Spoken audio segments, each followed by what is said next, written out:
Hey guys, today we're going to be recapping Summer House Season 9, Episode 5, and it looks like Kyle's apology to Paige and their whole resolution happened a lot faster than I expected it to, so I guess let's just get into it. Literally right away, Kyle apologizes to Paige. I feel like it was a good apology. I felt like it was decent. It wasn't like the conversation he had with Amanda where he was like whining and pouting and being like, well, I'm not the one in the wrong here. Like, sorry, even though I'm not the one who was in the wrong. He did actually say like, I'm sorry for putting you in the middle. I felt like my business was under attack. I shouldn't have done that, like, blah, blah, blah. So, I don't know. I felt like it was decent, and I feel like Paige also was satisfied with the apology. She basically just said, like, listen, I'm not Hannah or Craig. And I actually told Craig not to do the sponsorship and said, if you're gonna do this, then you need to have a conversation with Kyle first. So, like, that's literally all she could have done. So now it's, like, really up to Kyle to take this up with Craig. I know that you're your own person. I know that you have no control over what like the closest people in your life are gonna do or say or whatever. It was wrong of me. I put you smack dab in the middle of it, and then I question. Lindsay starts talking about her pregnancy body, and Jesse, of course, immediately starts like making jokes about her boobs. Like Lindsay's like asking like, oh, did my boobs get bigger? Blah, blah, blah. And he's like, yes. Like he's just like really engaging in the conversation about her boobs. And they keep cutting to Lexi, and it's obvious, at least like the way they're editing it, they're trying to make her look like she's like really jealous and like watching this conversation really closely. And then in the confessional, she says that she's always been really insecure about her small boobs, and her modeling agents have always told her that like she won't get certain modeling jobs because of her body type. It's giving Tiny Violin. It's like I get it. Like, of course, everybody is allowed to be insecure about your body. You don't have to have a certain body type to be insecure. And like, I feel like growing up as a model, like being a teenage model, sounds like a fucking nightmare. I mean, look at like, if you've watched old school Beverly Hills, like look at the Hadid sisters growing up with Yolanda. It's like, imagine what that's like. So like, I get it, but also like, it didn't really like bring out like a tear, you know what I mean? Danielle is shocked to find out that Lindsay and Turner don't live together. I think the pregnancy and having a baby puts enough pressure on the relationship as it is, let alone like living together. And so when is he gonna move in? He's not. Ever? He's gonna spend the night every single night. How do you know that you like that he's like suitable for you if you don't like live with him? I'm gonna be honest with you, I actually understand what both Lindsay and Danielle are saying here. It makes sense. It's like, on the one hand, Danielle is like, I don't like that this is an easy out for him. Like, you could be suffering with your pregnancy, experiencing symptoms, you could need help around the house as your stomach continues to get bigger, and then Turner can just be like, oh, sorry, I have to go home to do this. It's like, that's what she's imagining, so I do get that. But then for Lindsay, she's like, listen, having a baby is already putting so much pressure on the relationship. I got pregnant 6 months in, so like if I wasn't pregnant, we wouldn't live together. So why would I like rush this relationship and force him to move in with me? I get it. And then of course Danielle is like, well, don't you think you're rushing the relationship a little bit by having a baby with him? So it's like, I actually do understand what both women are saying. I think at the end of the day, like Lindsay is like in her mid-30s, like mid to late 30s. I think she can handle living by herself while she's pregnant. Like, I think she has like a support system around her. She doesn't seem to be talking about how she's like really struggling living by herself, that there have been any like emergency situations. So I think that she is like, it's like perfectly reasonable for her to live alone during this time. She's a grown adult. It would be different if she was like in her like early to mid 20s and she was having this surprise baby and like the guy didn't want to move in with her. I think that would be a little different, but she's a grown adult. I think she could do what she wants. I don't think this is a red flag at all. I also don't feel like Danielle is jealous of Lindsay. I mean, I'm sure like in a broader sense, like Danielle has always hated being single. She's probably like a little jealous of Turner and Lindsay Lindsay's relationship like a little, but I don't think her line of questioning here was out of malice or like with an ulterior motive to like try to poke holes in the relationship. I think it was just genuine concern. Like I'm imagining if my best friend had a boyfriend and got pregnant and she was saying like, yeah, I'm gonna keep the baby, but we don't want to live together, I would have questions. I would be like, oh, whose idea was that? Like, who's the one who didn't want to move it? You know what I mean? So like, I think this is just very normal, like close friend stuff. I think Lindsay and Danielle are really close. So I don't think there was any kind of like malintention there. I think it's like good that she asked. Danielle says she doesn't want Lindsay to feel like a single mom, but then in the confessional, Lindsay says that she's learned through her horrible engagement to Carl that nothing is guaranteed, and she doesn't want to move in with Turner before she knows that it's gonna work. And honestly, that makes complete sense to me, because if you look back on Lindsay and Carl's engagement, all they were doing was fighting. That's all they were doing was like that summer. It was just constant. Like she was accusing him of relapsing on alcohol and drugs, and he was just constantly fighting with her about the way that she was speaking to him. And like, can you imagine having all of that stress around you and you're pregnant? Like that's not good for you. So I feel like for Lindsay, living alone while she works out her relationship and builds on it, but it's a way for her to protect her peace and to like have the most like calm, emotionally stable pregnancy possible. And if that's what's best for her, I think it makes total sense. Everybody disperses for the night. It looks like some people are like staying home and they're gonna cook dinner. Some people are going out to dinner, and then maybe they're all gonna go out later. Sierra's kind of asking Kyle about the situation with Paige, and Kyle's like, listen, I care so much more about my friendship with Paige than I care about my friendship with Craig. And I care even more about Paige's friendship with Amanda than anything else. So like, that's really sweet. He's saying the right things when it comes to that. And he's going to talk to Craig when he gets there next week. And in the confessional, Kyle finally confirms that Craig was kicked out of he and Amanda's wedding. This has been so stupid because everybody has known this was true. And I looked it up because I was like, what does Craig say about this? Like, what does Craig say about like allegedly being kicked out of Kyle and Amanda's wedding? And apparently Craig's official story on that is that he and Paige were already leaving Kyle and Amanda's wedding. They were already leaving and ready to go home. And security said like, hey, just so you know, if you wanted to come back, you wouldn't be allowed in. So it's like, okay, that's still being kicked out. Like, let's say hypothetically that story is true and you're leaving on your own accord. If security is coming up to you and being like, hey, just so you know, you can't come back, that's still bad. Like, that's not the redemption you think it is. That's not like the gotcha you think it is. You were kicked out of the man's wedding. So the dinner crew is Paige, Jesse, West, Amanda, and Carl. And Paige and Jesse are having their little flirtatious moment at the table. You know they have like a little like flirtationship. They've had it since like the moment he stepped into Summer House. And then they show a flashback of when Paige and Carl hooked up in the pantry of the house. I think that was like, what was that, like season 3 or 4? I completely forgot that happened. Like Paige and Carl being a thing. I think there's a universe where that would have worked. Certainly not now. But back then, I think there's a universe where it could have happened, but I think the problem is Carl is way too sensitive for Paige. I think she would have kind of like torn him to shreds, and I don't think he would have been able to keep up. Then Carl confesses to the table that the last person he had sex with was Lindsay a year ago. And in the confessional, he says he hasn't been dating at all, and he's just been focused on healing from that relationship.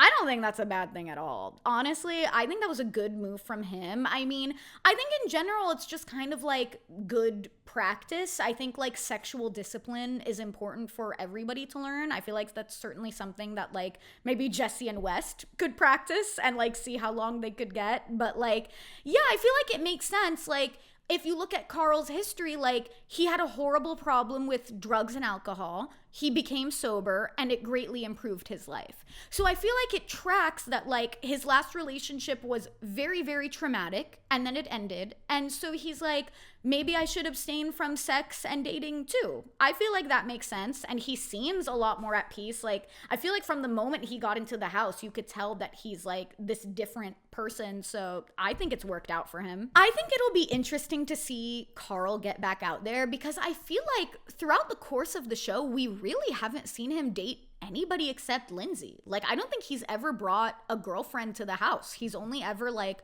dated Lindsay, and then that ended, and then we haven't seen him with anyone since. He hasn't dated anyone since. So like, that'll be interesting. I feel like they're hinting at this a little bit, but it's like, he definitely doesn't have game. I feel like it's like he's good looking. I feel like he's gotten better looking as the show has gone on, despite those like horrific veneers that he has. But like, I think it's gonna be kind of tough for him. I'm not gonna lie. Then Paige asks West if he's dating, and Amanda's like, that's an insane question to ask West. And then she turns to him and goes, how many girls are you fucking? West, it's like, I went to Syracuse in upstate New York, and like, West is definitely the kind of guy that like girls would thirst for in Syracuse, but I just feel like he is not that cute to be pulling as much as he does. I'm like, he's funny, and I think that's a big part of it, but I'm like, I think it's like the mustache. I think it's so gross looking to me, and I'm like, I don't know. I think it's just something that I don't understand. Jesse thought that he would be leaving this weekend exclusive with Lexi, but now he's second guessing because he's concerned about her jealousy. To which Amanda says, hey, reminder, you've only known her for 2 weeks. Jesse says that Lexi gave him a month to decide, which is like, cool, whatever. Like, she gets to have whatever boundaries she wants. I feel like Jesse needs to just end it. I'm pretty sure I said this last time I recapped Summer House, but like, I think he just wanted a casual hookup, and I think this is all like a lot more than he bargained for, and he kind of thought he could play along and like see how far it could go, and I feel like now he's just really overwhelmed. I don't believe that he wants to be in a relationship. I don't think he wants to be exclusive with anyone, and like, honestly, even if he did, this whole thing is moving way too fast. You want to be exclusive with someone after 2 weeks? That's crazy. I wouldn't be exclusive with someone before like 3 months. Like, I feel like a month is the bare minimum for it not to be like moving way too fast. Like, that's why it just reads so like a bit. Like, I think I mentioned this before too. It honestly reads like they're putting on a bit to like create a storyline for the cameras or to just do something super ridiculous. So like, I don't know, this whole thing just feels so silly. Like, after 2 weeks, you're gonna be exclusive with someone. It feels like we're in high school. The next morning at the pool, we get to know Imrul a little more. We learn that he was undocumented until he was 23, which must have been really tough. And then he just married his first girlfriend. And he says that it was like sort of a green card marriage, but then sort of not a green card marriage, because he was like, we were in love and we figured we'd get married one day, so we might as well do it now just so I could get my citizenship. And then clearly that like did not work out. And he said that marriage informed a lot of his more like liberal view of relationships now. Like, we know he goes to all those sex parties and stuff.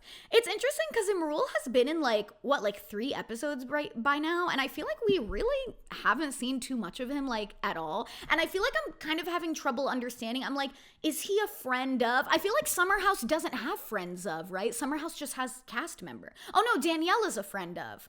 So yeah, I think I'm kind of like, is he a friend of or is he not? Because I feel like the way that they're editing him, it's like he's a friend of, but I think he's main cast. But like, I don't know. We haven't really gotten anything from him so far in 3 episodes. Then Craig visits Paige in New York City, and they're planting the seeds for this breakup. I can't wait to see how this plays out, because I feel like it's definitely going to be the most compelling storyline this season. Although realistically, we're probably not going to hear about the breakup until the finale, because it happened like recently in real time. And I think what they did was they heard that Paige and Craig broke up, and then they like picked up cameras and did some filming. So it's probably going to be like a finale thing. But this conversation they had was really interesting. It was definitely really interesting to watch as like a woman who's only slightly younger than Paige and like is in not a similar position in life. I'm not as successful as she is, but like just somebody who like wants kids. So she basically tells him that when Lindsay first announced her pregnancy, her first thought was, thank God it's not me, which is like so relatable. I mean, of course. But then sometimes she questions whether or not she should have kids because she knows that her parents really want kids, which is like number one reason not to have. Actually, number one reason not to have kids is that your partner really wants one. Never ever have kids just to please your partner. Number two reason not to have kids is having kids just because your parents want them. Don't do that either. So like, good for her for like recognizing that. Honestly, for Paige, I can see her either never becoming a mom because maybe she gets to her like mid to late 40s, early 50s, and she just still doesn't want kids, which is like totally fine. Or I can see her becoming like an older mom. Like maybe she doesn't have kids until she's like closer to 40 or even in her 40s. I can see that for her. Then Craig says that they're each so busy that sometimes it feels like they're living their own single lives, which makes sense. Like Craig is on his own successful Bravo show too. He lives in a completely different state. Paige not only has her own successful influencing business and the podcast, but she's also going on tour, which is like, people say, like musicians and comedians say going on tour is the most solitary thing you can do. It's really lonely. So like that makes sense. But he's like, this is where like some miscommunication starts happening. He's like, I want to make sure we're still prioritizing our relationship. And Paige is like, what, you feel like we're not prioritizing our relationship? I feel like we make time for each other and things like that. And he's like, no, that's not what I'm saying. Like we are doing that. And I just want to make sure that continues to be a priority. And now things are definitely getting a little heated. And Craig says, he's like, listen, I love how successful you are, but it does mean that we can't do as many things together. And Paige is like, yeah, you know, I can't travel down to Charleston and just hang out in the backyard with a beer. Like, I'm working. And this is like the fundamental difference between Craig and Paige that's been an issue with them since like right after they started dating. Craig wants to live a slow life in Charleston with the family, and that's just not who Paige is. She loves New York. She loves her career. She loves a fast-paced life. And that's what she says. She's like, listen, like, I know you want this kind of slow life, and like, honestly, I don't. And then this is interesting. So Craig says that if she was this busy for the rest of their lives, then he doesn't see it working out. He's like, I know right now you're gonna choose work 10 out of 10 times, but if we were married with kids, you just can't choose work 100% of the time. Things have to be different. And it's like, okay, theoretically that is true. Yes, like when you're married with kids, sure, like as parents, neither of you can just choose work 100% of the time and neglect your kids. But I feel like nobody ever says that to men. Nobody ever, like when a man becomes a father, nobody ever asks them like, oh, so are you gonna pull back from work a little bit? Are you gonna cut your hours? Are you gonna delegate some of your projects to somebody else? Nobody ever says that to men. It's always women like, are you going to quit your job? Are you going to cut down some of your projects? Are you going to maybe go part-time? It's always women who get asked those questions. So it's like, yeah, it's like, what if Paige wanted to continue influencing in New York and doing her career and her podcast and all of this stuff? And like, why can't Craig move to New York? Why is this conversation only about Paige moving to Charleston? God knows that both of them have enough money to live good lives in New York or New Jersey with a family and a big house. Even though it's so expensive, they have enough money to do it. So that's just what's frustrating watching this. It's like, why is the burden to uproot her? Why is the burden on Paige solely to like uproot her entire life? Pare down her career, make all of this time for Craig just so they can get married and have kids. And like, I'm sure Craig is allowed to keep his like pillow company and the investments he has and Southern Charm and all of this stuff. But like, Paige is the one, you know what I mean? That doesn't track. And then Paige says, she's like, it's like, this is making me feel like I'm supposed to apologize for being successful or something, and I'm not going to do that. She's like, listen, I know you want to live a slow life, and I don't ever want to live a slow life. And it's like, what do we do? It's like, you know what I mean? It's like they're basically in this conversation laying out all of the reasons why they should break up. And then Craig basically says like, wow, I never thought I would play such a submissive role in a relationship. And Paige is like, oh, now you want me to apologize for being strong? It's like clearly just like really heated, but like, yeah, it's like at the end of the day, I don't think Craig is from Charleston. I think in his very first episode of Southern Charm, he says he's from Delaware, or maybe he just lives lived in Delaware, like went to college there or something. But like clearly Craig just has more traditional views on what he wants his family to look like, and I don't think he ever imagined himself dating a career woman like Paige, and I think it's starting to catch up to him now that they've been dating for 3 years. I feel like this is just such a classic, like he started dating Paige, and he was like, oh yeah, like she wants to live in New York now, but I'm sure when we got married, she would realize like how great Charleston is and how important it is to live there and raise a family. And like, she didn't. It's like now they're 3 years older and she still loves New York and she's only gotten busier and more successful. So it's like, what do? It's like you can't date somebody who wants a different life than you, hoping that they'll change their minds. It's just going to lead to heartbreak down the road. That's it for this week's episode of Summer House. If you missed it, I posted my recap of this week's episode of The Real Housewives of Beverly Hills a couple days ago. And if you also missed it, I posted my recap of the Love is Blind weddings and reunion last week. I'll see you next week when I recap Beverly Hills and Summer House again. And then very, very soon, we're getting The Valley back. I'm so excited. I love that show. But in the meantime, please don't forget to subscribe if you haven't already, and I will see you next time.